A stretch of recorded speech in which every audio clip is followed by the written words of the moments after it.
आज का हमारा टॉपिक रहेगा जेनेटिक रिकॉम्बिनेशन इन बैक्टीरिया या माइक्रोब्स। तो आइए देखते हैं कि जेनेटिक रिकॉम्बिनेशन क्या है और इसमें हम लोगों को क्या क्या इसमें पढ़ना पड़ता है, या माइक्रोबियल जेनेटिक्स क्या चीज है।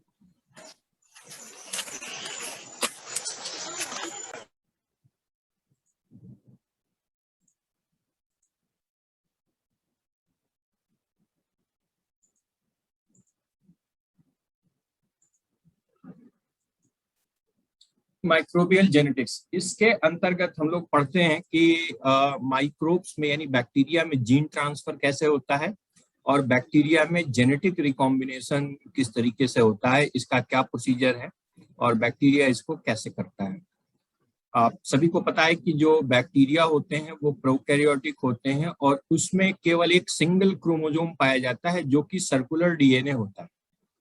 ठीक है, जनरली जो जीन ट्रांसफर होता है बैक्टीरिया के अलावा जो यूकैरियोटिक ऑर्गेनिजम्स होते हैं उनमें जो जीन ट्रांसफर होने का जो मेथड होता है that is the sexual reproduction. Sexual reproduction के through generation to generation gene transfer होता है by means of gamete formation, है ना। जो गैमीट्स बनते हैं यानी कि अगर हम प्लांट्स की बात करें तो प्लांट्स में जो है पॉलन ग्रेन्स मेल गैमीट लेके आते हैं और जो फीमेल फ्लावर होती है उसमें ओवरी के अंदर जो एम्ब्रियो सैक बनता है उसके अंदर एग सेल होती है और उसके अंदर जो है फीमेल गैमीट होता है। तो ये जो गैमीट्स होते हैं वो हैप्लॉइड होते हैं, दो हैप्लॉइड गैमीट्स यानी मेल गैमीट और फीमेल गैमीट मिलकर एक डिप्लॉइड ऑर्गेनिज्म बना देते हैं। तो ये हैप्लॉइड एंड डिप्लॉइड का जो कॉन्सेप्ट होता है वो यूकैरियोटिक ऑर्गेनिज्म में पाया जाता है। इसीलिए यूकैरियोटिक ऑर्गेनिज्म में जितने भी क्रोमोसोम्स होते हैं यानी जो जेनेटिक मटेरियल है उनका जो डीएनए होता है वो हमेशा पेयर में होता है। कोई भी यूकैरियोटिक ऑर्गेनिज्म मतलब उसमें जो है ऑड नंबर में क्रोमोसोम नहीं पाए जाएंगे। क्रोमोसोम हमेशा इवन नंबर में 2, 4, 8 या 6, 16 है ना, या 14, 32, 64 एटसेट्रा। इस तरह कभी भी 31 क्रोमोसोम या 19 क्रोमोसोम या 17 क्रोमोसोम या 3 क्रोमोसोम, इस तरीके से किसी भी यूकैरियोटिक ऑर्गेनिज्म में चाहे वो प्लांट हो चाहे एनिमल हो या फंजाई हो उसमें नहीं पाया जाएगा। हमेशा मल्टीपल ऑफ 2 में ही जो है क्रोमोसोम्स पाए जाते हैं क्योंकि उसे गैमीट बनाना होता है। बैक्टीरिया प्रोकैरियोटिक है, इसमें न न्यूक्लियस है न इसमें जो है गैमीट फॉर्मेशन होता है, यानी सेक्सुअल रिप्रोडक्शन नहीं होता है। बैक्टीरिया में जो भी रिप्रोडक्शन होता है वो एसेक्सुअल मेथड से होता है, या तो बाइनरी फिशन के द्वारा होगा या तो जो है मल्टीपल फिशन के द्वारा होता है। किसी किसी बैक्टीरिया में बर्डिंग भी पाया जाता है। तो बैक्टीरिया में सेक्सुअल रिप्रोडक्शन होता ही नहीं। जब सेक्सुअल रिप्रोडक्शन नहीं होगा जीन ट्रांसफर कैसे होगा? तो जीन ट्रांसफर अगर नहीं होगा तो फिर नए नए कैरेक्टर्स यानी जो जेनेटिक रिकॉम्बिनेशन होता है, जो नया नया कॉम्बिनेशन बनता है, अलग अलग ऑर्गेनिज्म में अलग अलग कैरेक्टर होते हैं और अलग अलग कैरेक्टर के लिए जीन्स रिस्पॉन्सिबल होते हैं। यानी कि एक ऑर्गेनिज्म दूसरे ऑर्गेनिज्म में जो डिफरेंस दिखता है that is due to the difference in genetic structures, तभी वो एक ऑर्गेनिज्म दूसरे ऑर्गेनिज्म से डिफरेंट दिखाई देता है। और दूसरा जो इफेक्ट पड़ता है वो पड़ता है इन्वायरमेंट का। हो सकता है कि दो ऑर्गेनिज्म में सेम जेनेटिक कंस्टिट्यूएंट हो लेकिन अलग अलग इन्वायरमेंट में रहने के कारण जो जेनेटिक और इन्वायरमेंटल कॉम्बिनेशन का कंबाइंड इफेक्ट है वो ऑर्गेनिज्म में जो है उसकी मॉर्फोलॉजी या उसका बिहेवियर, उसका कैरेक्टर बदल सकता है। तो किसी भी ऑर्गेनिज्म का मैनिफेस्टेशन या उसका एक्सटर्नल अपीयरेंस, उसका बिहेवियर, उसका एनाटॉमी, उसकी फिजियोलॉजी उसके मेनली जेनेटिक फैक्टर पे डिपेंड करता है और दूसरा डिपेंड करता है उसके इन्वायरमेंट पे। तो हम आते हैं इसमें बैक्टीरिया के बारे में बात करते हैं कि बैक्टीरिया में जीन ट्रांसफर कैसे होता है।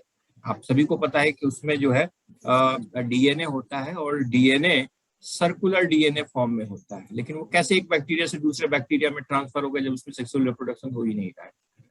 तो आइए देखिए सबसे पहले कि जेनेटिक रिकॉम्बिनेशन का क्या मतलब है। रिकॉम्बिनेशन यानी कि फिर से एक नया कॉम्बिनेशन बना देना।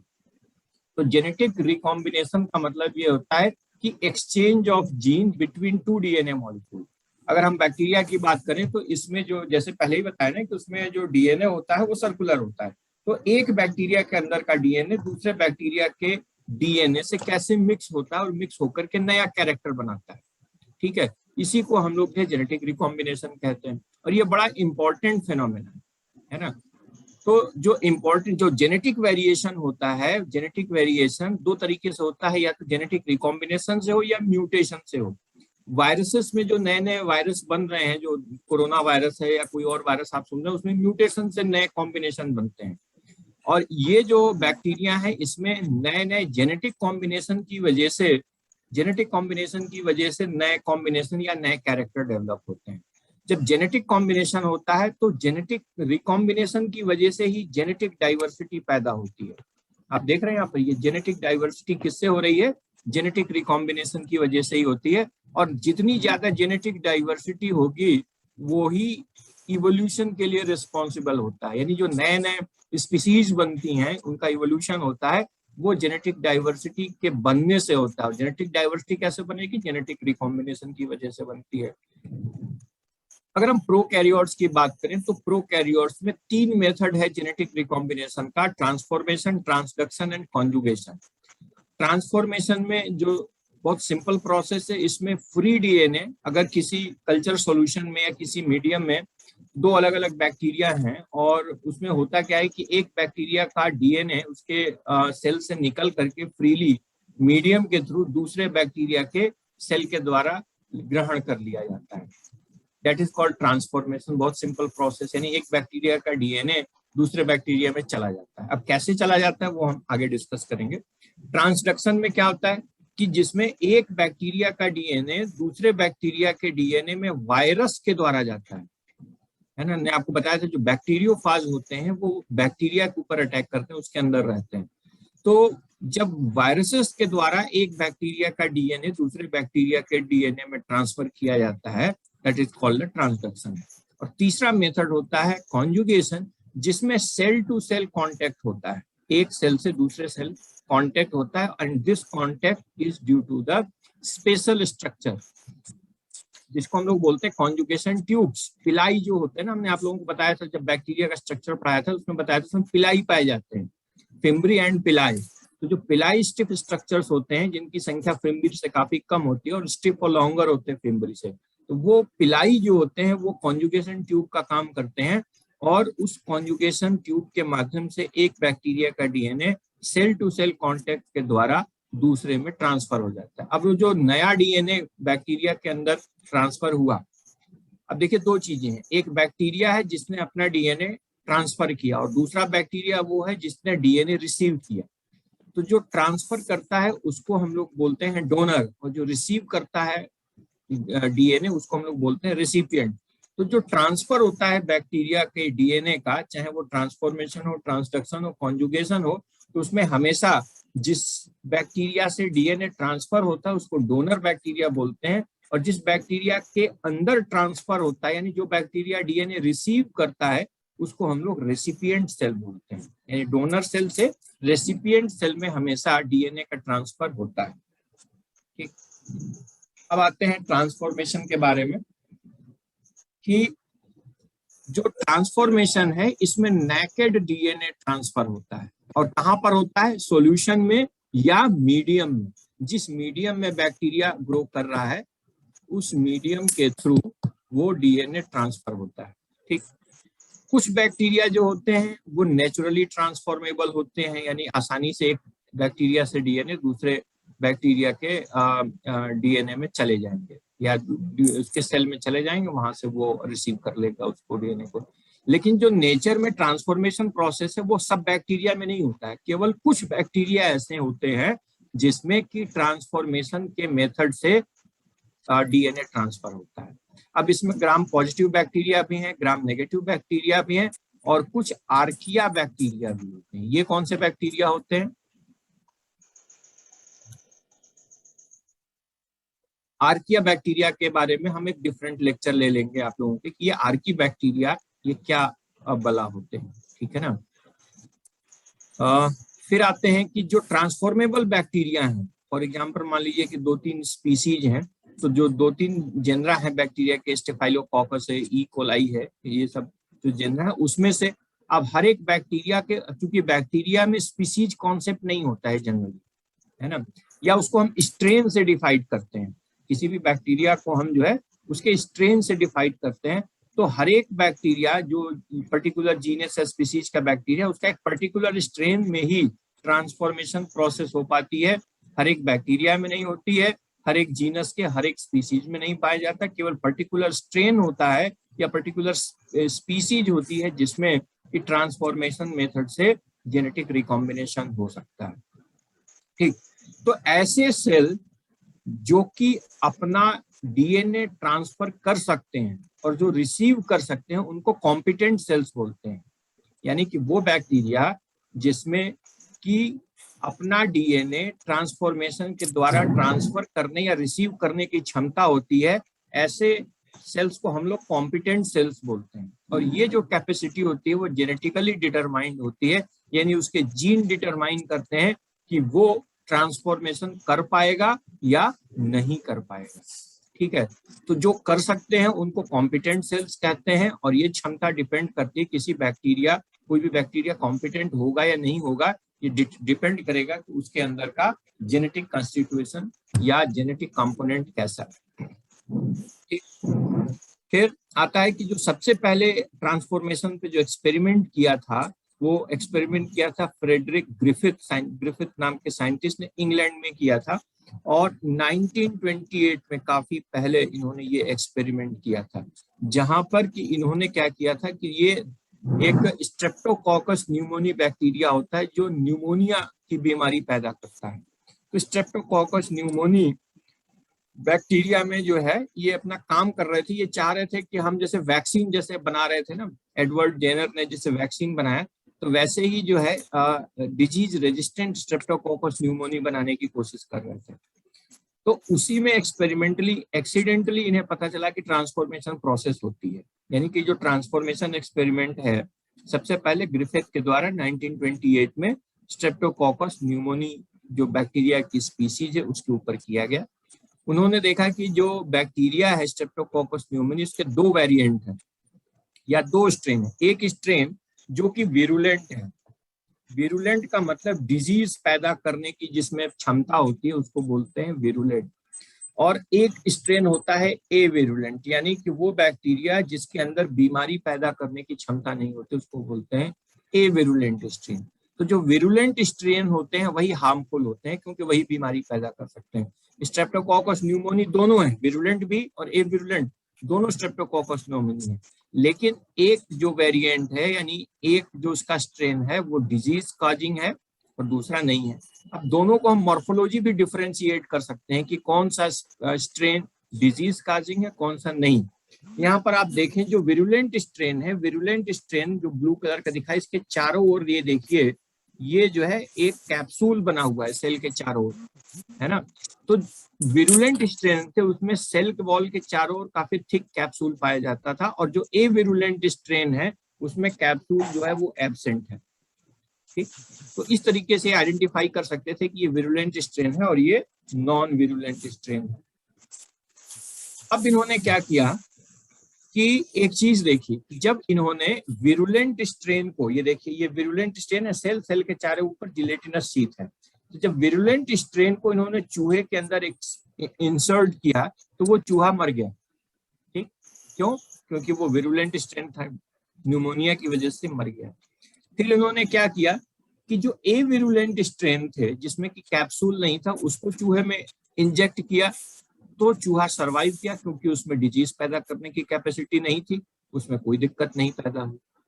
नेक्स्ट उन्होंने क्या किया कि जो विरुलेंट स्ट्रेन था उस विरुलेंट स्ट्रेन को उन्होंने हीट किल्ड कर दिया। हीट किल्ड मतलब वो विरुलेंट स्ट्रेन यानी ऐसा बैक्टीरिया जिसमें कैप्सूल प्रेजेंट है, विरुलेंट है, उसको उन्होंने गर्म किया, उसके कल्चर को उन्होंने गर्म किया, और गर्म करने से क्या, वो बैक्टीरिया मर गया। अब बैक्टीरिया मर गया तो यानी जो हीट किल्ड विरुलेंट स्ट्रेन था या उसको कह लें एनकैप्सुलेटेड स्ट्रेन था जिसमें कैप्सूल प्रेजेंट है, उसको उन्होंने चूहे में इंजेक्ट किया तो चूहा नहीं मरा। क्यों? क्योंकि बैक्टीरिया जो विरुलेंट था वो तो जिंदा था ही नहीं, वो तो डेड बैक्टीरिया हो गया था गर्म करने की वजह से। ठीक है, चूहा रिमेन हेल्दी बना रहा। चौथे एक्सपेरिमेंट में उन्होंने क्या देखा कि जब हीट किल्ड विरुलेंट स्ट्रेन, ये कौन से हैं, ये जो विरुलेंट स्ट्रेन हैं ये क्या है, हीट किल्ड है, ऑलरेडी इनको हीट दे दिया तो नहीं मर गए। और दूसरा जो living but non virulent strain जिसमें कि कैप्सूल बनाने की क्षमता नहीं है, उन दोनों को मिक्स कर दिया। यानी प्रैक्टिकली देखा जाए तो जो नॉन विरुलेंट स्ट्रेन है वो भी डिजीज नहीं पैदा कर सकता, और जो हीट किल्ड विरुलेंट स्ट्रेन है वो भी डिजीज नहीं पैदा कर सकता। जब दोनों को मिक्स करके इन्होंने जो है माउस में इंजेक्ट किया तो ये देखा कि वो चूहा मर गया। होना क्या चाहिए था? होना ये चाहिए था कि उसे जिंदा होना चाहिए था। क्यों? क्योंकि जो विरुलेंट स्ट्रेन है उसको तो आपने हीट दे करके उसको मार दिया, यानी डिजीज पैदा करने की क्षमता खत्म कर दी। और जो ए विरुलेंट स्ट्रेन लिविंग है उसमें डिजीज पैदा करने की क्षमता ही नहीं है। तो प्रैक्टिकली तो दोनों को मिलने से चूहे को कोई दिक्कत नहीं होनी चाहिए, उसे सर्वाइव करना चाहिए, लेकिन वो चूहा मर गया। अब इन्हें ये लगा कि आखिर ऐसा क्यों हुआ, चूहा क्यों मरा। जब उस चूहे के अंदर से उन्होंने ब्लड निकाल के उसको कल्चर किया बैक्टीरिया का उसके अंदर से कि आखिर हुआ क्या था, तो उन्होंने देखा कि कुछ कॉलोनीज बैक्टीरिया की ऐसी डेवलप हुई जिसमें से कि लिविंग विरुलेंट स्ट्रेन वाले बैक्टीरिया पैदा हो गए। ठीक है, ये कैसे हो गया? ऐसा हो गया कि जो डेड बैक्टीरिया था, यानी कि जो विरुलेंट बैक्टीरिया था, ये वाला बैक्टीरिया, इसका डीएनए नॉन विरुलेंट वाले बैक्टीरिया में ट्रांसफर हो गया। यानी जो बीमारी पैदा करने की क्षमता थी वो क्षमता जो डेड बैक्टीरिया थे इसके डीएनए निकला और इस ये जो लिविंग बैक्टीरिया है उसके अंदर प्रवेश कर गया। अब ये जो नॉन विरुलेंट बैक्टीरिया थे उन्होंने उसका डीएनए जब एक्वायर किया तो उसमें भी बीमारी पैदा करने की क्षमता पैदा हो गई। ठीक है, तो इसका मतलब ये हुआ कि जो कैरेक्टर का जो ट्रांसफर हो रहा है वो नॉन लिविंग बैक्टीरिया से लिविंग बैक्टीरिया में अंदर हो गया। ठीक, अब उनको ये नहीं पता था कि आखिर ये ऐसा हुआ क्यों।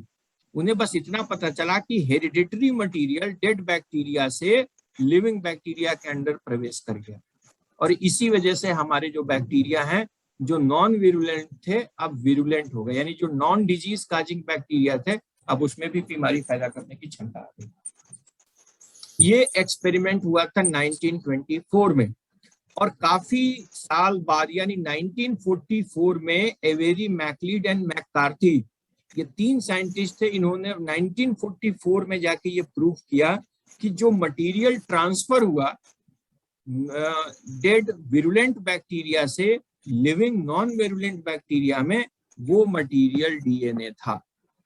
यानी उस वक्त तक ग्रिफिथ के टाइम तक डीएनए के बारे में उनको नहीं पता था कि डीएनए जो है जेनेटिक मटेरियल है और इसके द्वारा यही हेरिडिटी के लिए रिस्पॉन्सिबल है, यही कैरेक्टर्स के लिए रिस्पॉन्सिबल है, यही जीन्स के लिए रिस्पॉन्सिबल है। उन्हें बस इतना पता चला कि जो जेनेटिक मटेरियल था वो जो विरुलेंट स्ट्रेन है उससे नॉन विरुलेंट स्ट्रेन में ट्रांसफर हो गया।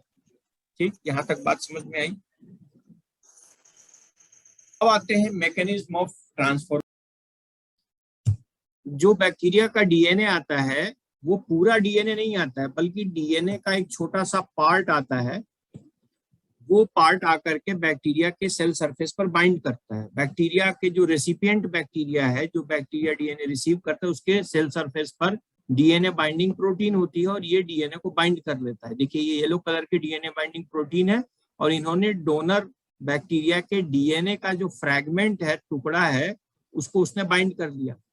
ठीक, अब क्या होता है कि सेल के अंदर जो रेसिपिएंट बैक्टीरिया है उसमें single stranded DNA binding protein होती है, single stranded DNA binding protein. तो जो डबल स्ट्रैंडेड डीएनए है उसमें से केवल एक स्ट्रैंड को ये जो डीएनए बाइंडिंग प्रोटीन है रेड वाली, आप देखेंगे ये देखिए ये जो दो रेड प्रोटीन है ना, इन्होंने पर्पल कलर के सिंगल स्ट्रैंडेड डीएनए को बाइंड कर लिया। जो दूसरा स्ट्रैंड है वो दूसरा स्ट्रैंड जो न्यूक्लियेज एंजाइम है, ये ब्लू कलर का है, ये न्यूक्लियेज एंजाइम दूसरे स्ट्रैंड को ब्रेक कर देता है न्यूक्लियोटाइड्स में। ठीक है, इसका मतलब कि डोनर से रेसिपिएंट के अंदर केवल सिंगल स्ट्रैंड ही एंटर करता है, डबल स्ट्रैंड नहीं एंटर कर रहा है। ठीक, अब ये जो सिंगल स्ट्रैंडेड डीएनए एंटर करके आया, अब ये सिंगल स्ट्रैंडेड डीएनए से जिसको कि ये competent specific single stranded DNA binding protein ने बाइंड कर रखा है, ये क्या करता है कि इस डीएनए को, सिंगल स्ट्रैंडेड डीएनए को रेक ए प्रोटीन के पास ले आता है। रेक मतलब रिकॉम्बिनेशन। रेक ए प्रोटीन अब क्या करती है कि जो सिंगल स्ट्रैंडेड डीएनए है इसको बैक्टीरिया का जो रेसिपिएंट बैक्टीरिया है उसके डीएनए के अंदर स्पेसिफिक साइट के अंदर ले जाकर के इसको जोड़ देती है। ये काम कौन करता है? Rake A protein.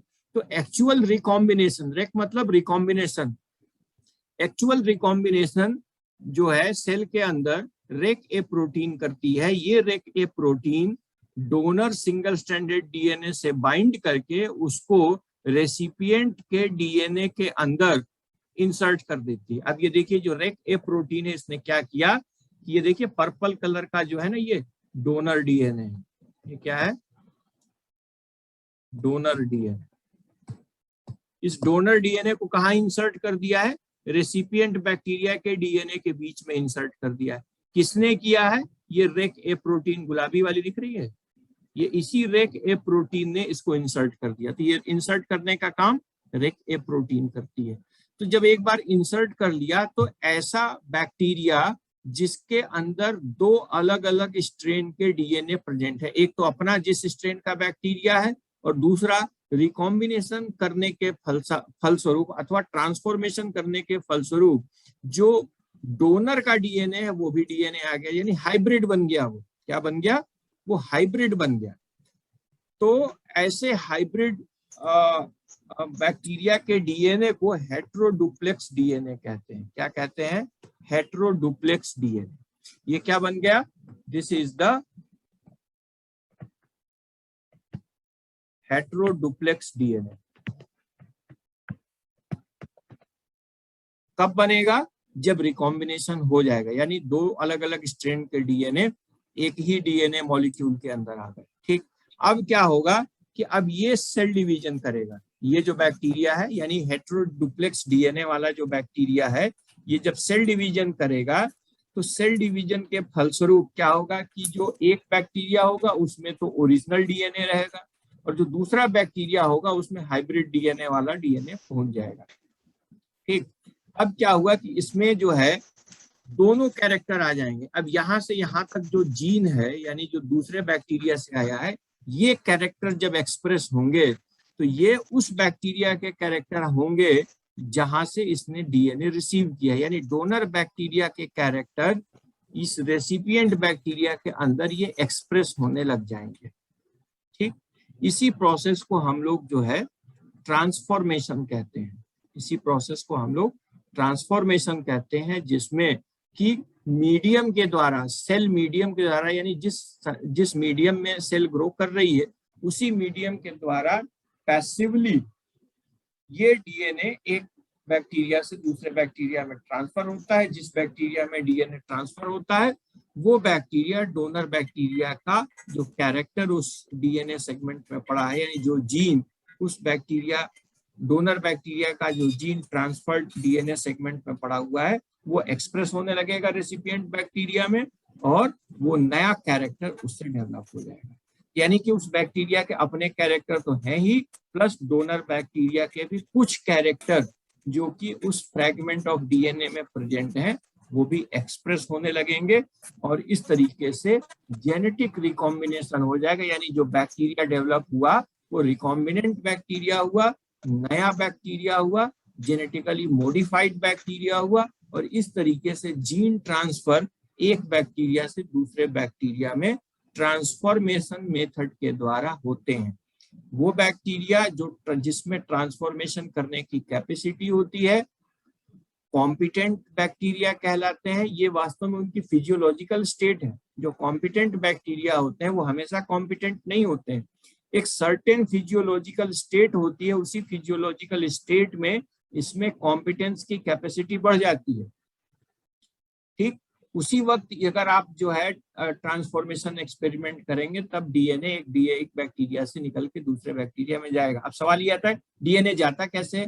तो बैक्टीरिया के सेल वॉल के अंदर पोर्स होते हैं, उन्हीं पोर के थ्रू होते हुए ये एक बैक्टीरिया का डीएनए दूसरे बैक्टीरिया के डीएनए में प्रवेश करता है।